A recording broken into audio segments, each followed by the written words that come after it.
భూమిని నమ్ముకొని ప్రజలు జీవిస్తారు కాబట్టి గతంలో ఉన్న అస్తవ్యస్తమైన ఈ పద్ధతులన్నీ కూడా రద్దయిపోయి ఒక మంచి పారదర్శకమైనటువంటి భూమికి సంబంధించిన చట్టం వస్తుందని చెప్పి భావించింది.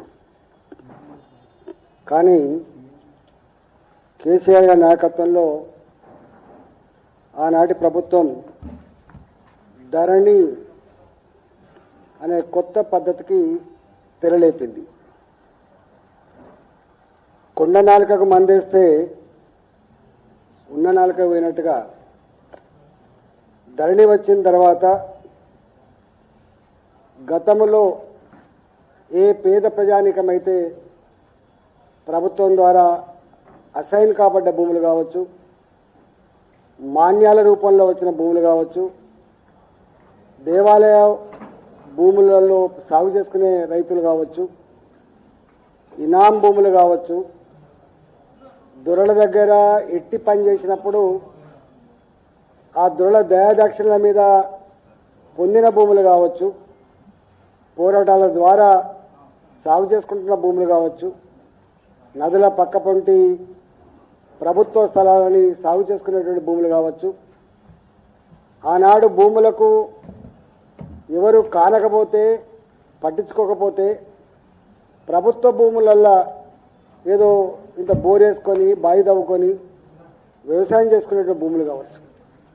ఈ అన్ని భూములు కూడా నేను చెప్పబడ్డ అన్ని భూములు అంటే ఇవన్నీ కూడా ఎస్సీలుగా ఎస్టీలుగా బీసీలలో ఉండేటువంటి పేదవాళ్ళుగా ఓసీలలో ఉండేటువంటి పేదవాళ్లకు సంబంధించిన భూములు తప్ప ఈ భూములు ఎక్కడ కూడా పెద్ద పెద్ద భూస్వాములకు సంబంధించిన భూములు కావు. ఆనాడు ధరణి వచ్చే ముందు 13 కాలాలలో ఉండేది.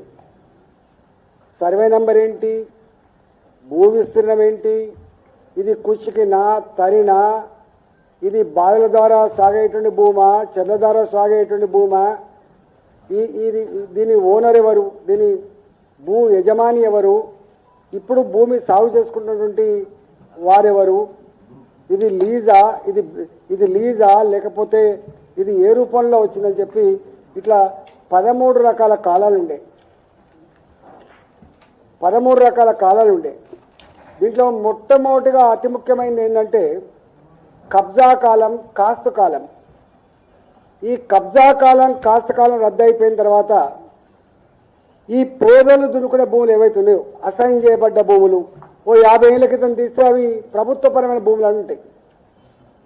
అదేవిధంగా కొన్ని భూములేమో సీలింగ్ యాక్ట్ భూములు అని ఉంటాయి. ఆ సీలింగ్ యాక్ట్ భూములు ఏవైతే ఉన్నాయో అవి గతంలో యజమానులు ఎవరైతే ఉన్నారో వాళ్ళ పేరునే ఉండేటువంటి ఆస్కారం ఉంటుంది. భూస్వాముల దగ్గర డబ్బులు ఇచ్చి వట్టి చిట్టీల మీద ఎవరైతే భూములు కొనుక్కున్నారో అలాంటి భూములు కూడా యజమాన్యాల పేరు అయినాయి. అంటే 50 ఏళ్ల క్రితం, 60 ఏళ్ల క్రితం, 70 ఏళ్ల క్రితం ఇవాళ ఎవరైతే యజమాని ఉండేనో వాళ్ళ భూములు, వాళ్ళ పేరిట భూములు పోయినాయి తప్ప నిజంగా ఎవరైతే కొనుక్కున్న వాళ్ళు ఉన్నారో, అసైన్మెంట్ పొందిన వాళ్ళు ఉన్నారో, సాగు చేసుకుంటున్న వాళ్ళు ఉన్నారో వాళ్ళ పేరిట భూములు అన్ని కూడా గల్లంత అయిపోయినాయి. గగ్గోలు పెట్టిండు తెలంగాణ వ్యాప్తంగా లక్షలాది మంది రైతులు, అయ్యా మా భూముల సంగతి ఏందని చెప్పి. బాగా అనిపించే అంశం ఏంటంటే ఇవి ఏ ఎంఆర్ఓ గారో ఆర్డీఓ గారో కరెక్ట్ చేసేటువంటి మెకానిజం కూడా లేకుండా పోయింది. నీకేమైనా ఉంటే కోర్టుకు పొమ్మని చెప్పిండ్రు. కోర్టుకు పోయేటువంటి సత్తా లేక, కోట్ల మెట్లు ఎక్కలేక, డబ్బులు ఖర్చు పెట్టలేక అనేక మంది రైతులు మళ్ళీ ఎవరైతే అక్రమంగా ఎవరైతే భూ యజమానులు వచ్చిందో వాళ్ళ పేర్లు వచ్చినాయో వాళ్ళ దగ్గరికి పోయి లక్షల రూపాయలు చెల్లించుకొని కాళ్ళ వేళ్ళ పడి మళ్ళీ ఆ భూములని రిజిస్టర్ చేసుకునే సందర్భాలు కూడా కోకలలో ఉన్నాయి. ఆనాడు కాంగ్రెస్ పార్టీ ధరణి అదొక విషవలయం, దీన్ని తీసి బంగాళాఖాతంలో వేస్తామని చెప్పిండ్రు. మేము రాగానే రద్దు చేస్తామని చెప్పిండ్రు. ధరణి రద్దవుడు దేవుడెరుగు, ధరణి రద్దవుడు దేవుడెరుగు. కానీ ఇవాళ ధరణి తర్వాత భూభారతి ఏదైతే తెచ్చిపెట్టిందో ఈ భూభారతి మరింత అఘాతంలో ముంచింది పేద రైతాంగాన్ని. కేసీఆర్ గారు 22A ఈ నిషేధిత జాబితా చట్టాన్ని మొట్టమొదటి తీసుకున్నటువంటి మహనీయుడు ఆయన్నే. ఇవాళ దాన్ని సమున్నతంగా అమలు చేస్తున్న నాయకుడు ఎవరంటే రేవంత్ రెడ్డి గారు. రేవంత్ రెడ్డి గారు గొప్ప నిష్ణాతులు వారు. మేము అనుకున్నాం ఆయనకు పరిపాలన అనుభవం లేదు, ఆయన ఎప్పుడు మంత్రిగా కూడా చేసిన అనుభవం లేకపోవచ్చు అని చెప్పి అనుకున్నాం. కానీ ఒక దాంట్లో మాత్రం చాలా నిష్ణాతుడు ఆయన. ఈ తెలంగాణ రాష్ట్రంలో భూముల మీద బాగా అవగాహన ఉండి డాక్టరేట్ చేసినటువంటి ఏకైక నాయకుడు రేవంత్ రెడ్డి గారు ఇవాళ చరిత్రకు ఎక్కిండు. ఆయన మాటల్లో అంటాడు, భూముల గురించి మీకేమెరకనే, భూముల గురించి నాకెరక, నేను నా ఆఫీసులో ఉంటే నా దగ్గర 100 మంది పనిచేస్తూ ఉంటారు, నేను ఎన్ని ఆర్టీఐ యాక్ట్లు వేసినా ఎంతమందికి నేను వచ్చేసినా అని చెప్పి వారే స్వయంగా చెప్తారు. కాబట్టి ఆనాడు కేసీఆర్ కాలంలో కొన్ని భూములు ప్రభుత్వమే లేఅవుట్లు చేసింది. 400 గజాలు ఇస్తాం, 600 గజాలు ఇస్తామని చెప్పి ల్యాండ్ పుల్లింగ్లో చేసింది. కొన్ని భూములనేమో అమ్ముకున్నది, కొన్ని భూములనేమో ఇండస్ట్రీస్ కోసమో రకరకాల పేట వాడుకున్నది. కొన్ని భూములు ప్రైవేటు వ్యక్తులు ఎవరైతే యజమాన్యాలు వచ్చినాయో ఇలా వాళ్ళతో భూదందా కూడా చేసింది. నేను ఆ లోతుల్లోకి పోను. కానీ ఇవాళ రేవంత్ రెడ్డి గారు బరిదగించి కేసీఆర్ గారి కంటే ఒక 10 అడుగులు ఎక్కువ వేసి ఆయన కంటే ఎక్కువ చదువుకున్నాడు. కాబట్టి ఈయన ఏకంగా మొత్తం ఆ ప్రభుత్వ పరంగా ఏ కాలంలో అయితే భూములు వచ్చినాయో ఆ భూములన్నీ కూడా మొత్తం ఫెన్సింగ్ వేసుడు, ఒక హైడ్రా సంస్థ, హైడ్రాకు తోడుగా ఓ 200 మంది 300 మంది పోలీసు వాళ్ళు వస్తారు, రాత్రి ఫెన్సింగ్ వేస్తారు, రాత్రి టెంపరీ గోడలు కట్టి ఆ భూములను కూడా దిల్కి అప్పచెప్పి అమ్మించే ప్రయత్నం చేస్తున్నాడు. దాంట్లో నా పార్లమెంట్ పరిధిలో మల్కాజిగిరి పార్లమెంట్ పరిధిలో, ఎందుకంటే న్యూలీ ఎక్స్పాండెడ్ సిటీ అంతా అటే ఉంటుంది కాబట్టి కూకటపల్లి హైటెక్ సిటీ నుంచి మొదలుపెట్టి హయాత్నగర్ దాకా, లక్ష్మాపూర్ నుంచి మొదలుపెట్టి ఇవాళ తుర్కపల్లి వరకు కూడా మాదే ఉంటుంది. కాబట్టి ఇవాళ మొత్తం కొన్ని వేల ఎకరాల భూములు ఆనాడు ఈ పేదల భూములు ఏవైతున్నాయో గుంజుకుంటా ఉన్నాడు. దాంట్లో మొట్టమొదలుగా దుర్మార్గం ఏంటంటే బడంగపేట అనేటువంటి ఒక మున్సిపాలిటీ ఉంటుంది. బడంగపేట మున్సిపాలిటీలో 5 తరాలుగా సాగు చేసుకుంటున్నారు. వాళ్ళు జ్ఞానం ఉండవలసింది ఎక్కడ అంటే, ఇవాళ ప్రైవేటు భూములు ఏ రైతు అయినా లీజ్ తీసుకుంటే, కౌలు తీసుకుంటే 12 ఏళ్ళు 13 ఏళ్ళ కనుక వరుస పెట్టి కనుక ఉంటే, కబ్జా కాలంలో కాస్తు కాలంలో ఉంటే 38 కింద ఆయనకు 40% భూమి మీద హక్కులు వస్తాయి. కానీ ఇక్కడ 100 సంవత్సరాల నుంచి ఉన్నప్పటికి కూడా 70-80 సంవత్సరాల నుంచి సాగు చేసుకుంటున్నప్పటికి కూడా ఇవాళ మీది గవర్నమెంట్ భూమి అని చెప్పి గుంజుకుంటున్నంటే ఎంత దుర్మార్గులో, ఎంత మూర్ఖులో ఒకసారి అర్థం కావాలి మనకి. అంటే ప్రైవేట్ వాళ్ళ భూములు మాత్రం కబ్జా కాలంలో ఉంటే నువ్వు 38 కింద ఇస్తున్నావు, కానీ ప్రభుత్వపరమైన భూములలో ఇవాళ వాటిని మాత్రం నువ్వు గుంజుకునే ప్రయత్నం చేస్తున్నావు. అంటే ఎంత భూదండాలకు పాల్పడుతున్నారు, ఎంత దుర్మార్గానికి ఒడిగడుతున్నారో దాన్ని బట్టి మనకు అర్థం కావాలి. ఇవాళ దాంట్లో అక్కడి ప్రాంత ప్రజానికం రైతులంతా కూడా కన్నీరు మున్నీరై, అయ్యా మాకున్న భూమే ఇది, ఆనాడు 45 ఎకరాల 16 గుంటల భూమి, అక్కడ 50 మంది రైతులు ఆనాడు ఉండే, ఇవాళ 400 మంది రైతులు ఉన్నారు. అయ్యా మేము తల గుంటలు కూడా ఇల్లు కట్టుకోవడానికి అని చెప్పి ఎన్నిసార్లు మొరబెట్టుకున్నా కూడా అక్రమంగా గుంజుకున్నారు తప్ప ఆనాడు టీఆర్ఎస్ ప్రభుత్వం వాళ్ళకు మాత్రం న్యాయం చేయలే. అది బడంగపేట మున్సిపాలిటీ. ఇవాళ ఇక్కడ కూడా మా మలయాళి గారిని అన్నారు, ధరణి పోయిందన్నా కానీ ధోరణి పోలేదు అని చెప్పి. ధరణి పోయింది కానీ ధోరణి మారలే అని చెప్పి చెప్పిండ్రు.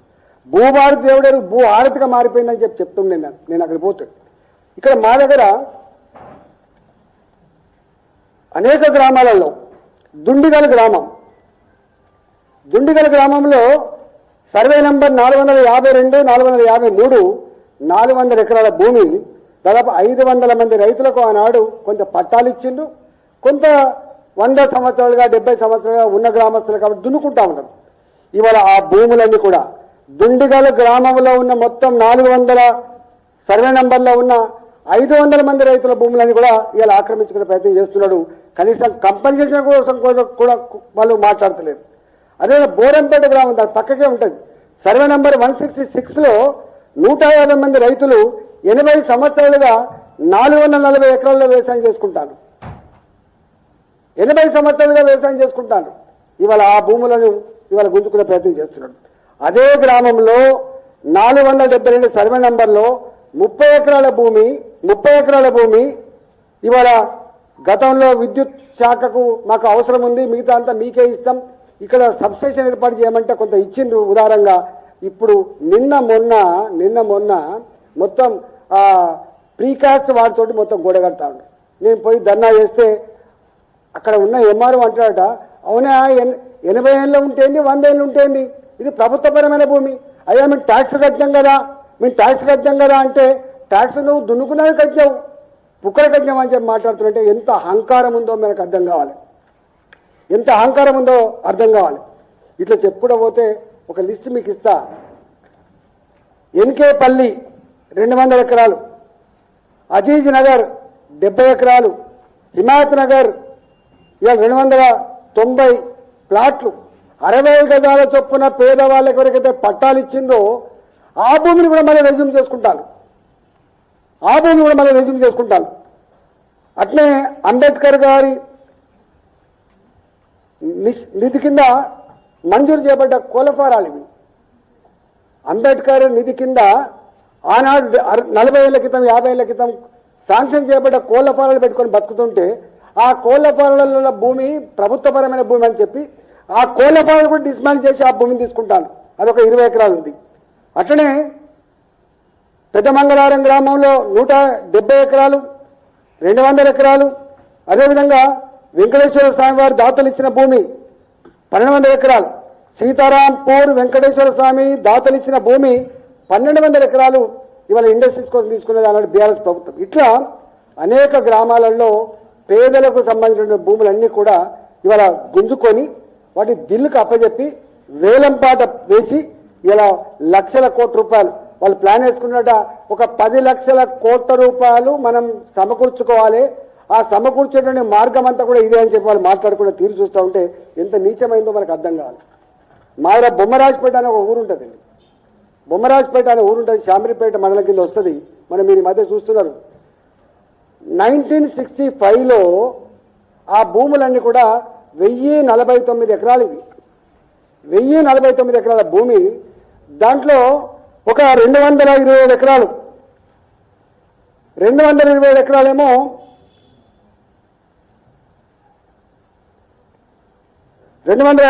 ఇనాం భూములు. ఇవి ఇనాం భూములు అయితే ఇప్పుడు పట్టాలు ఇచ్చిన వాళ్ళకి. మిగతా 775 ఎకరాల భూమి ఏమో ప్రైవేట్ భూమి. ఇది 1045 ఎకరాల భూమిని వాళ్ళు 50 ఏళ్ళుగా, దాదాపు 50-55 ఏళ్ళు అవుతుంది, 2 చేతులు మారినాయి, 3వ చేతులు మారినాయి. మన ధరణి వచ్చిన తర్వాత ఈ భూమి 65వ సంవత్సరంలో ఎవరైతే అమ్ముకున్నారో వాళ్ళ పేట వచ్చిందని రాగానే గద్దల్లాగా వాలిపోయినరు. బ్రోకర్లు వచ్చిండ్రు. అప్పుడు ధర్నాలు చేస్తే నేను అప్పుడు ఎమ్మెల్యేగా ఉన్నవాడు పోయినా. ఆనాడు ఆ ప్రభుత్వం వెనుకకు తీసుకుంది, భయపడ్డది. కానీ రేవంత్ రెడ్డి ప్రభుత్వం వచ్చిన తర్వాత ఆ భూములు ఇవాళ పాతోని పేరిట 24 అవర్స్ మారింది, పాతోళ్ళ పేరిట 24 అవర్స్ మారింది. మళ్ళీ దాన్ని ఇంకొకరికి 24 గంటల్లో మళ్ళీ మార్చుకుంటారు. అంటే ఎంత భూ దొంగలో ఇలా బొమ్మరాజపేట ఎగ్జాంపుల్ కన్నీళ్ళు పెట్టిస్తూ ఉంటుంది. అట్లే శంషిగూడ అని ఒకటి మా కాన్స్టిట్యున్సీలో ప్రగతినగర్ పక్కకు ఉంటుంది, మీకు ఐడియా ఉండాలి. శంషిగూడ అంటారు దాన్ని, ఎల్లమ్మ బండ అని కూడా అంటారు. 2007 నుంచి నేను ఆనాడు ఉద్యమకారుడిగా నేను కొట్లాడుతూ ఉన్నా. సర్వే నెంబర్ 57 333 ఎకరాల భూమి. రాజశేఖర్ గారు ముఖ్యమంత్రి ఉన్నప్పుడు జర్నలిస్టులకి ప్లస్ వీకర్ సెక్షన్స్ కోసం 176 ఎకరాల భూమిని వాళ్ళకు పట్టాలు ఇచ్చిండ్రు, ఇల్లు కట్టుకున్నారు. ఈ 176 ఎకరాల భూమిలో పేదవాళ్ళు అదేవిధంగా జర్నలిస్టులు ఇల్లు కట్టుకున్నారు. ఒకటే సర్వే నంబరు, ఒకటే గ్రామాంది 333 ఎకరాల భూమిలో 177 ఎకరాల భూమి ప్రభుత్వం ఎట్లయితుంది, మిగతా భూమి ప్రైవేట్ ఎట్లయితుందో మనకు అర్థం కావాలి. దీనికి ఆనాడు బీఆర్ఎస్ ప్రభుత్వమే కోర్టులో కొట్లాడి ఆ భూమిని కాపాడుకోవాల్సిన బాధ్యత ఉండే. కంచే చేరును వేసినట్టుగా ప్రభుత్వమే దేశ్ పాండే అనేటువంటి బ్రోకర్కి ఇవాళ సుప్రీంకోర్టులో వీళ్ళు చక్కగా కాగితాలు సమర్పించకపోవడం వల్ల, ఆర్గ్యుమెంట్ చక్కగా చేయకపోవడం వల్ల, ఓడిపోవాలని చెప్పి వాళ్ళని సాయం చేయాలని చెప్పి భావించడం వల్ల ఆ భూమి ఇలా వానికి చెందింది.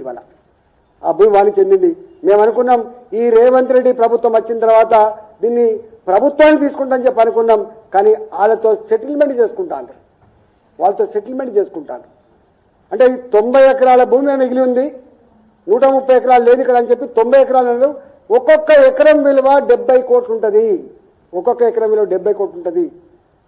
అంటే 90 ఎకరాల భూమి ఇవాళ 3,000 కోట్ల రూపాయల 3,000-4,000 కోట్ల రూపాయల భూమి అవుతుంది. అది ఇవాళ ఆ భూమిని కూడా ఇలా దారదత్తం చేసే ప్రయత్నం చేస్తున్నాం. అట్లనే గల్ఫ్ ఆయిల్ కార్పొరేషన్, ఇది కూకడపల్లి మఠం ఉంటుంది, మీకు మఠం ఒక మఠం ఉంటుంది, అది 540 ఎకరాలు. వాళ్ళు పాపం కొట్లాడి పాపం మఠం అని అనగానే ఆ కోర్టులు కూడా దయదలిచినట్టున్నాయి, వాళ్ళకి తీర్పు వచ్చింది. మిగతా ఇంకొక 300 ఎకరాల పైన ఉన్నది, అది 330 ఎకరాల పైన ఉన్నది. ఈ 330 ఎకరాల భూమిలో రాజశేఖర్ గారు ఉన్నప్పుడు ఒక 100 ఎకరాలు ఏదో వాళ్ళకు ఇచ్చే ప్రయత్నం చేసింది. గల్ఫ్ ఆయిల్ కార్పొరేషన్ సంబంధించింది. అంతకుముందు హిందుస్థాన్ డిటనర్స్ లిమిటెడ్ అనుకుంటుంది భూమి, ఐడియల్ ఇండియన్ డిటనర్స్ లిమిటెడ్ భూమిగా ఉండే, అది గల్ఫ్ ఆయిల్గా మార్చుకున్నారు. ఆనాడు 100 ఎకరాల కోసం వాళ్ళు ప్రయత్నం చేసిండ్రు, అది పూర్తి కాలే. కానీ ఈ ప్రభుత్వం వచ్చిన తర్వాత 2021 నా ఎన్నికలలో ఖర్చు పెట్టబడ్డ అక్రమ డబ్బు ఇగో ఇక్కడి నుంచి వచ్చింది. 2021లో హుజురాబాద్లో నేను ఎన్నికల్లో కొట్లాడుతున్నప్పుడు అక్కడ ఖర్చు పెట్టబడ్డ బీఆర్ఎస్ పార్టీ తెచ్చిన డబ్బు అక్కడి నుంచి వచ్చింది. దానికి మధ్యవర్తి ఎవడంటే వాడు ఫినిక్స్ కంపెనీ, దీనికి మధ్యవర్తి ఫినిక్స్ కంపెనీ. ఈ ఫినిక్స్ కంపెనీలోని ఆగడాలు ఇన్ని లేవు, తప్పకుండా తీస్తాం దాన్ని. ఇవాళ భారతీయ జనతా పార్టీ ఎందుకు ఇలా దృష్టి పెట్టింది?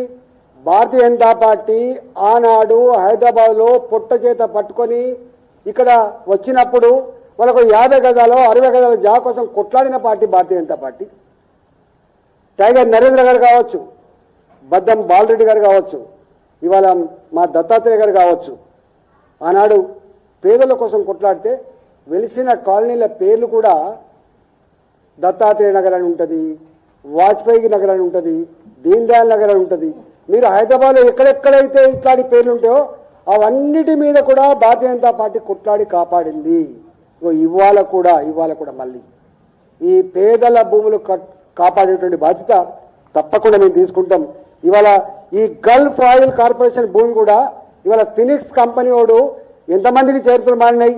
మరి రేవంత్ రెడ్డి గారు ఆనాడు కేసీఆర్ చేసినటువంటి అక్రమాలన్నీ కూడా తవ్వి తీస్తా, ఎంక్వైరీ పెట్టిస్తా, జైలుకు పంపిస్తా, దాన్ని రికవరీ చేసుకుంటా అన్నటువంటి ఇలా రేవంత్ రెడ్డి గారు ఇవాళ ఈ భూమి విలువ ఎంత అంటే 300 ఎకరాల పైన ఉంటుంది. దాదాపు ఒక 20,000 కోట్ల విలువైన భూమి అవుతుంది. ఒక 20,000 కోట్ల రూపాయల విలువైన భూమిది. 20,000 కోట్లైన విలువైన భూమిని ఇవాళ హానర్ హోమ్స్ పేరిట అక్కడ ఒక్కొక్క విల్లా కాస్ట్ 25 నుంచి 30 కోట్ల రూపాయలకు అమ్ముతున్నారు. ఇలా 25 crores to 30 crores అమ్ముతున్నాడు. ఇది వీళ్ళు చేస్తున్న భూదంద. ఎందుకనే ఇంకా చెప్పుడ పోతే ఇక్కడనే అబ్దుల్లాపూర్ మెట్టు ఉంటుంది, కోడా అనే గ్రామం. ఎప్పుడో 70 ఏళ్ల క్రితం వీళ్ళకి పట్టాలు ఇచ్చిండ్రు, 70 ఏళ్ల క్రితం పట్టాలు ఇచ్చిండ్రు. 240 ఎకరాల భూమి ఇవాళ వెంటనే 246 ఎకర్స్ భూమి, సర్వే నెంబర్ 167/1 పోయినాయి. డోజర్లు మొత్తం వాళ్ళ వ్యవసాయాన్ని కూడా తీసేసినాయి. ఆ భూమిని మొత్తం మార్కెట్కి ఇస్తా అని చెప్పారు. జనరల్గా మేము రింగ్ రోడ్ వేసేటప్పుడు కూడా ఈ సమస్య వచ్చింది. రింగ్ రోడ్ వేస్తున్నప్పుడు కూడా ఎట్లయితే పట్టాదారులకు మనం కంపెన్సేషన్ ఇస్తున్నామో ఇవాళ అసైన్ చేయబడ్డ రైతాంగానికి కానీ ప్రభుత్వ పరంగా ఉన్న భూముల మీద 40 ఏళ్ళుగా 50 ఏళ్ళు దున్నుకుంటే ఉన్న వాళ్ళకి కానీ పొజిషన్ని బట్టి కంపెన్సేషన్ ఇవ్వాలని చెప్పినాం. కానీ ఇక్కడ ప్రభుత్వ పరమైన భూమి నీకేమి ఇచ్చేయాలని చెప్పి బుల్డోజ్ చేసి తీసుకునే పరిస్థితి. ఇక మీకు ఫార్మాసిటీ కింద 18,000 ఎకరాలు ఎట్లా గగ్గోలు పెట్టినా మీకు చూసారు. ఇవాల్టి ఫ్యూచర్ సిటీ కింద కూడా మీకు లిస్ట్ ఇస్తా, అవి చెప్పాలంటే ఒక అర్ధగంట చెప్పినా ఉండవదు. దాదాపు మొన్న ఒక గ్రామం కారపొడి పట్టుకొని తిరుగుబాటు చేసింది, ఎందుకంటే వాళ్ళకి గత్యంతరం లేదు కాబట్టి. ఆ గ్రామం పేరు బాదురుగూడ. 650 ఎకరాలు. బాదురుగూడ ఒక 80 ఏళ్ళుగా 70 ఏళ్ళుగా అక్కడి రైతాంగం అంతా కూడా ఈ రాష్ట్రంలో క్వాలిటీ గులాబీలు పండించేటువంటి గ్రామంగా పేరు పొందింది. ఆ గ్రామానికి పోతే వాళ్ళు ఎంత పచ్చడి పొలాలతో ఎట్లా బతుకున్నారో మనం చూసినాం. ఇవాళ ధరణి వల్ల ఇవాళ ప్రభుత్వ భూమి అని చెప్పి మీకు హక్కులు లేవని చెప్పి రాత్రి హైడ్రాన్ తీసుకుపోయి వందల మంది పోలీసులతోటి, ఏ పోలీసులు అయితే ల్యాండ్ ఆర్డర్ కాపాడనో, ఏ పోలీసులు అయితే దొంగలు పట్టుకోవాలనో అదే పోలీసులు గ్రామాల మీద పడి కీచకుల్లాగా వ్యవహరిస్తూ ఉన్నారు. వందల మంది పోలీసులు వాళ్ళు తిరుగుబాటు చేసింది. వాళ్ళ గతంతో ఆ ఊరు మొత్తం పోతుంది. 650 ఎకరాలు వాళ్ళకి బతుకు మొత్తం దూరం చేస్తున్నప్పుడు వాళ్ళు తిరుగుబాటు చేసింది. ఇట్లా కొన్ని వందల గ్రామాలలో హైదరాబాద్ చుట్టుపక్కల లక్షల కోట్ల విలువైన భూముల్ని ఆనాడు కేసీఆర్ ఏమో ల్యాండ్ పుల్లింగ్ బయట తీసుకుంటున్నాడు, కొన్ని అక్రమాన్ని తీసుకున్నాడు డెవలప్మెంట్ మీద. ఇవాళ ఈ ప్రభుత్వం మాత్రం మొత్తమే తీసుకొని వేలంపాట రియల్ ఎస్టేట్ బ్రోకర్ అనుకుంటున్నాడు రేవంత్ రెడ్డి గారు. ఇవాళ ప్రభుత్వమే రియల్ ఎస్టేట్ బ్రోకర్ లాగా మారిపోయిన పరిస్థితి చూస్తా ఉన్నాం. ఇలాంటి ముఖ్యమంత్రులు కనుక గతంలో ఉండి ఉంటే 24 లక్షల ఎకరాల భూములను పేదలకు పంచిచ్చే వాళ్ళని కాదు, ఇలా పేదలు ఇల్లు కట్టుకునే వాళ్ళు కాదు, ఇన్ని బస్తులు వెలిచేటి కూడా కాదు. ఆనాటి ప్రభుత్వాలు ఒక అడ్డగుట్ట, ఒక వారసి కూడా, ఇవాళ ఒక వాజ్పేయి నగర్ ఇట్లాంటి వెలిసేటి కాదు. ఇవాళ హైడ్రా పెట్టి అలాంటి బస్సులను కూడా కూలగొట్టే ప్రయత్నం చేసిండు. కానీ మా పోరాటాల వల్ల ఇలా హైడ్రా ఆగిపోయి ఆ భూములన్నీ కూడా కాపాడబడ్డాయి. కాబట్టి ఇవాళ నేను ఒకటే హెచ్చరిస్తా ఉన్నా, ఇట్లాంటి ల్యాండ్ బ్రోకర్గిని బంద్ చేసి పేదల భూములు గుంజుకుండా ఆఫ్ చేసి ఇవాళ నీ పరిపాలన కొనసాగించుకో తప్ప, లేకపోతే వీటి మీద జరిగేటువంటి దుర్మార్గాలు అక్రమాల మీద లోతైన అధ్యయనం చేస్తాం. ప్రజా ఉద్యమాలు మాత్రమే కాదు, ఈ దేశంలో చట్టం ఉంది, న్యాయం ఉంది. ఆ చట్టాన్ని న్యాయాన్ని అమలు చేసే ఏజెన్సీలు ఏవైతున్నాయో వాటికి కాంప్లైంట్ చేసే ప్రయత్నం చేస్తాం. మొత్తం భారతీయ జనతా పార్టీ పరంగా వీటిని అడ్డుకునే ప్రయత్నం చేస్తామని చెప్పి ఈ సందర్భంగా తెలియజేస్తాం.